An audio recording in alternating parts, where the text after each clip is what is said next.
quelque chose à l'arrière. Assez parlé de voitures de l'année. Alors, on va parler d'un retour dans le passé. On retourne dans le passé. On Cette revient fois-là, aux vieilleries, mais encore cette une fois fois-ci, c'est agrandie. Vieillerie une moderne. vieillerie assez exceptionnelle, unique au monde, une Chrysler Airflow limousine Est-ce que 1934. c'est l'ancêtre de la PT Cruiser? Oui, certains prétendent que c'est l'ancêtre. Vous allez voir d'ailleurs la devanture de cette voiture-là qui va vous rappeler la PT Cruiser, j'en suis certain. Vous allez le voir. On regarde ça tout de suite.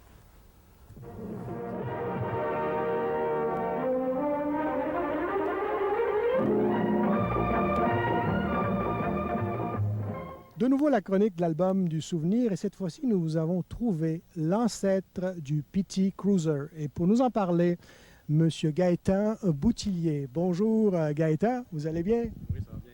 Merci. Alors, c'est quoi cette voiture extraordinaire qui se tient derrière nous? C'est une voiture qui, à l'époque, était assez révolutionnaire. C'est un Chrysler Impérial Oui, Airflow. oui. Alors, c'est une voiture aérodynamique. C'est les premières voitures aérodynamiques. Et celle-ci est un modèle déjà assez rare en plus parce que c'est un modèle limousine. C'est un modèle allongé qui était fait à l'époque par la compagnie à très, très, très bas volume. Oui. Et puis, il y en a fabriqué 78. De ce modèle-là, De ce l'impérial, modèle-là, oui. en quoi elle se distinguait des voitures de l'époque? Il était construit comme un pont. Au lieu d'être une voiture avec un châssis séparé de la carrosserie, les carrosseries à l'époque, c'était construit en bois Oui. et recouvert de tôle avec un châssis complètement séparé. Celle-ci, c'était construit plus comme un pont. OK. Alors, le châssis était à l'entour de la voiture, était OK. complètement entourait les passagers. OK. Puis c'était un peu aussi l'ancêtre du cab forward que Chrysler a relancé à l'époque. Ben oui. Parce que autrefois, les voitures, les gens étaient assis sur les roues d'en arrière, Mhm, mhm. directement au-dessus des roues. Ouais. Alors que celui-ci, les voitures Airflow, on avait avancé la cabine Ouais. pour que justement que les passagers se retrouvent entre les deux roues. C'est un système qui donnait un petit peu plus de confort. Cette voiture n'était pas donc une berline standard, c'était une berline assez spéciale.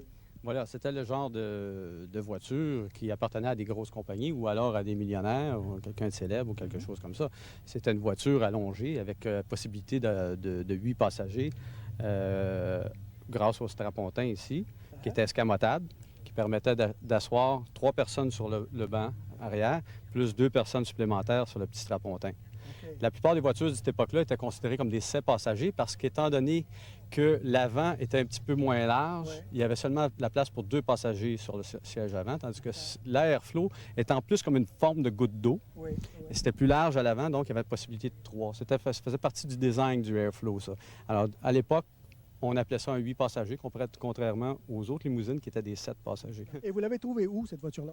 Nous, on a trouvé ça à travers la revue Hemmings, Motor News. Oui, oui, oui. Elle était au Texas et on l'a achetée par photo. Par photo? Ouais. Vous ne l'aviez pas vue sur place? Non, non. Et dans quel état elle était?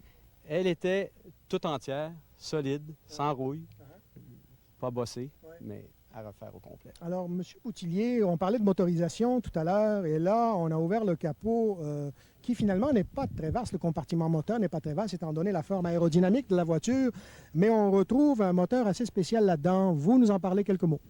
Ben voilà, à l'époque, c'était un des plus gros moteurs que Chrysler avait sur le marché. C'est un 8 cylindres en ligne de 323,5 pouces cubes.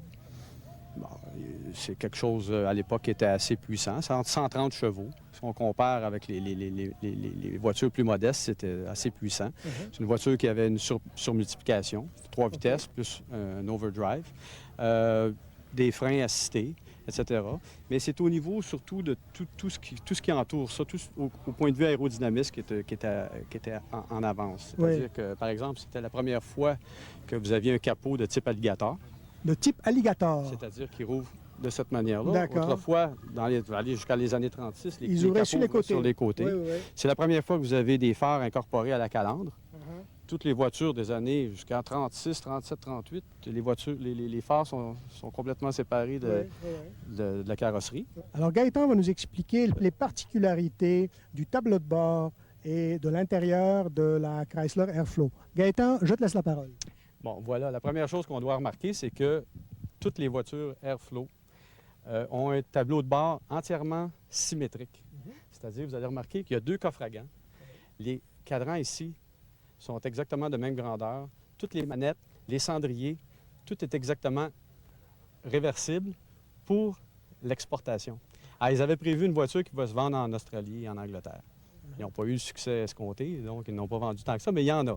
Il y en existe d'ailleurs, il y en a dans le club d'Airflow, des voitures avec la conduite à droite. D'ailleurs, la PT Cruiser a repris un peu ce même concept avec le tableau de bord symétrique. Donc, les inventions de 1934 sont reprises en l'an 2000. Alors, en quoi les vitres de cette voiture étaient spéciales, Gaëtan?